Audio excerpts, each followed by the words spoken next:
frame's done, so it's a great moment. I can now move on to doing relining the roof. So this will be lined with plywood and then fiberglass over the top.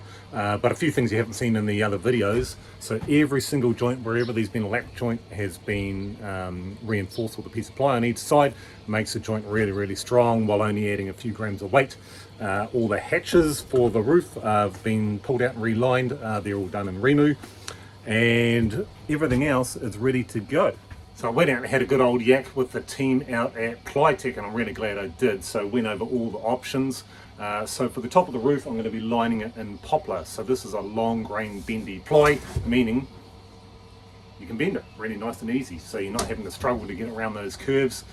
So they hooked me up with quite a few sheets of bendy ply, and then on top of that,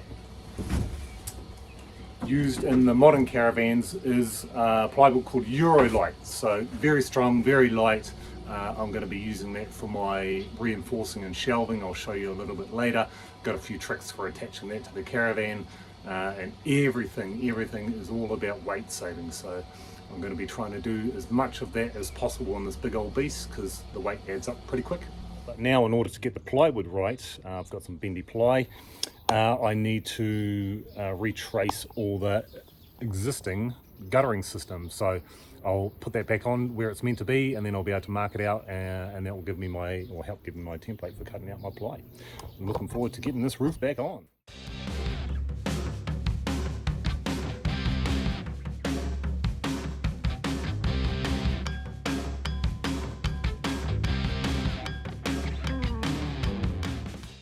Here's a little trick for you. Trying to measure around the outside of curves with tape measures doesn't work well because the tape measure kinks. So instead of doing that, just use a piece of string. So I've got my nail right on the edge of where my reference is. Wrap it right around the curve, mark it off where you need to, and it'll be beautiful. Yeah, check that out. Now that's a bend. This roof is going to be super easy to put on. In case you're wondering what I'm doing, I'm rebating all the edges. The top part here is to allow for the lap joint in the fiberglass. There's going to be a joint in the roof where it overlaps. It'll make it very strong. And then on the edges here, that's for the aluminium corner cap to recess in so that the roof will sit all beautiful and flush when we fiberglass it.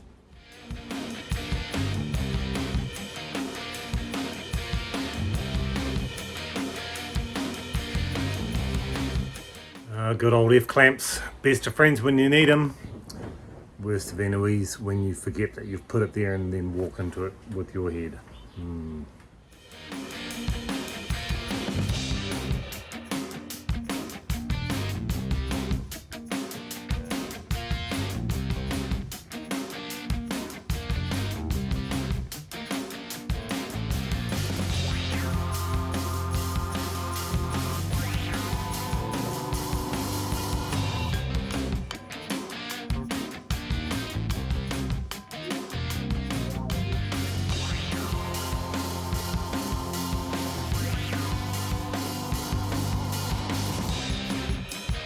Where the plywood gets a little bit tricky, so trying to bend it down that front, it's got some pretty weird angles on it. So instead of making a template, this time I'll just literally drape the plywood in place and pencil it out straight off the frame, and then cut it straight from there, and it'll be a beautiful thing.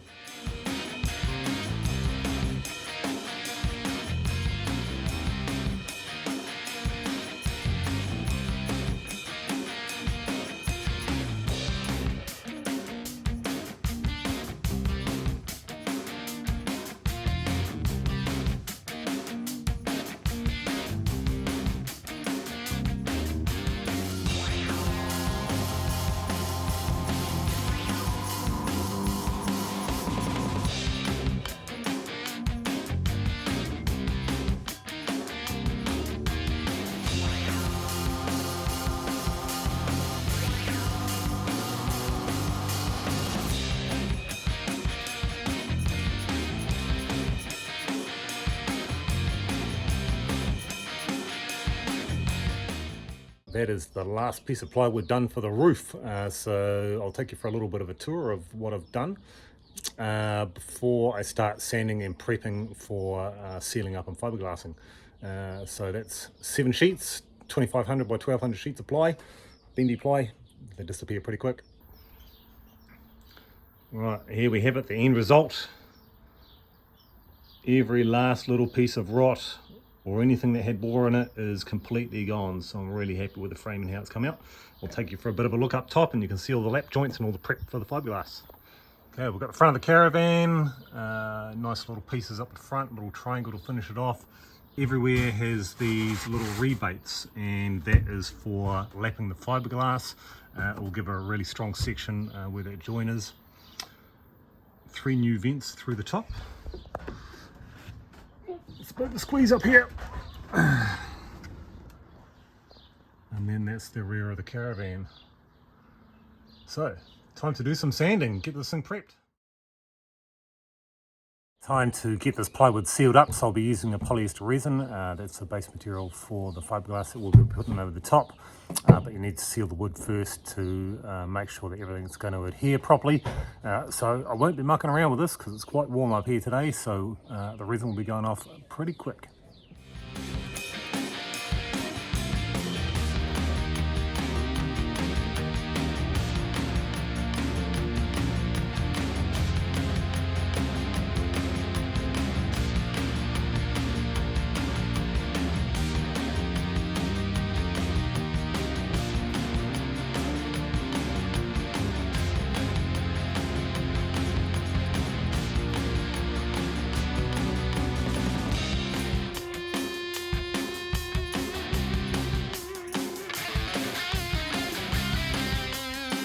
Job continues, top of the Caravan again. So now before I fiberglass, I need to cove all and fill up all the joints. So any little wee holes in the back of the fiberglass can allow air in and it can blow the fiberglass. So need to fill every single nail hole that I've punched.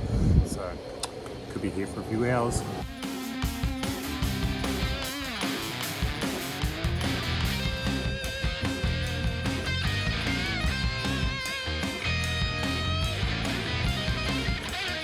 On the roof again, popular spot this week. So one of the main places that caravans often leak is around the vents. Not having that on my Caravan, so the first thing I'm going to do is apply a little strip of glass around the vent, 2 strips of that around the vent, and then we'll be putting a double bias over the whole skin. So that will give an extra layer of protection around this vent, ensuring that we're not going to crack and it's not going to leak.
Just gone around and put all the guttering back up, and that's to make sure that I've got all my holes in the right place and everything's good to go for after painting the roof.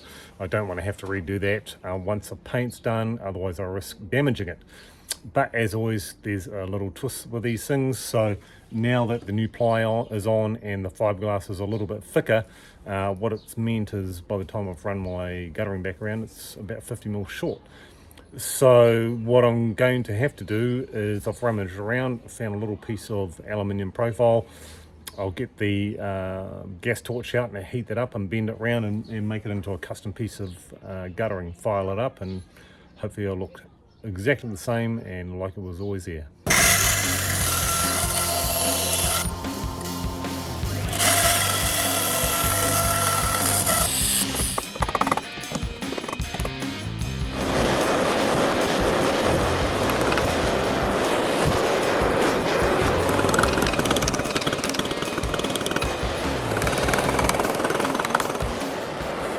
paint the roof, I'm going to do a little bit of prep. So I've got all the awning rails, or the drip rails cleaned up, ready to go. I'm going to spray these front and back to make sure they don't get any oxidization.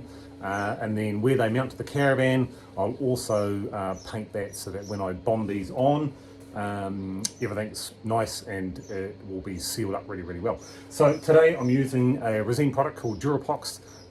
It's actually a primer, but you can spray a UV clear coat over the top, gives it a nice finish, and it's a super hard wearing coating for the fiberglass. Did a little bit of Googling, apparently they use it on the America's Cup boats, so if that's going to take the punishment, this will. The other reason why I'm going to spray these prior is the screws are all stainless steel and this is aluminium, and you don't want the two to touch, otherwise it can cause oxidization. So spraying the primer on first and then putting the screws in keeps those two isolated. It's a much better way to go.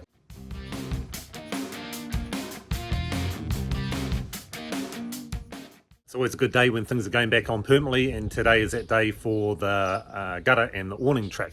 So to make sure it is permanent, a couple of things I'm using. Selleys 650 FC. It's an adhesive and a sealant, so it's a really good product. I highly recommend this. And my Anzor round head slotted screws. For those that are quite particular out there, I will be aligning all these slots vertically so that the weather doesn't sit in them. One of the great mysteries of the world: how does your caulking gun know that you've got a quarter of tube left and it absolutely craps its pants? So frustrating.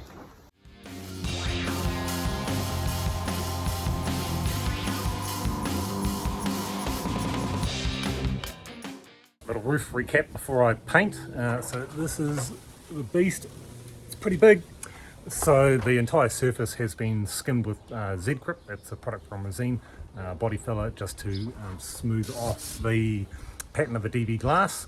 I've added 3 holes to each corner of the guttering because when it rained, the water used to go into the gutter, then it had to go all the way down to the front and go into a little groove and then come out of the front.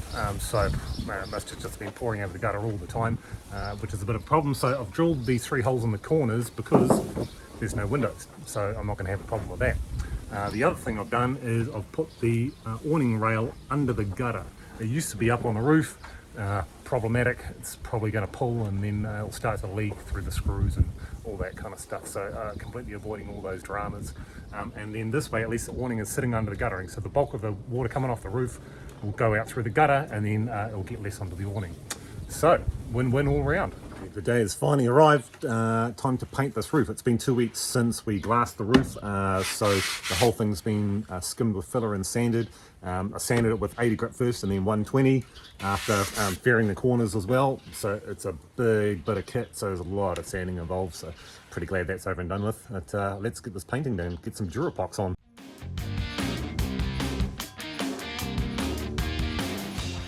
Oh, that's the first 2 coats of the primer and the colour done. Really happy with the results. So I wasn't after a perfect finish. You can just see the light texture from the fiberglass coming through. That's kind of the look I wanted because the old roof was canvas, so I wanted that just a very slight texture to it. So now it's time for 2 coats of clear, and that will really bring this thing up.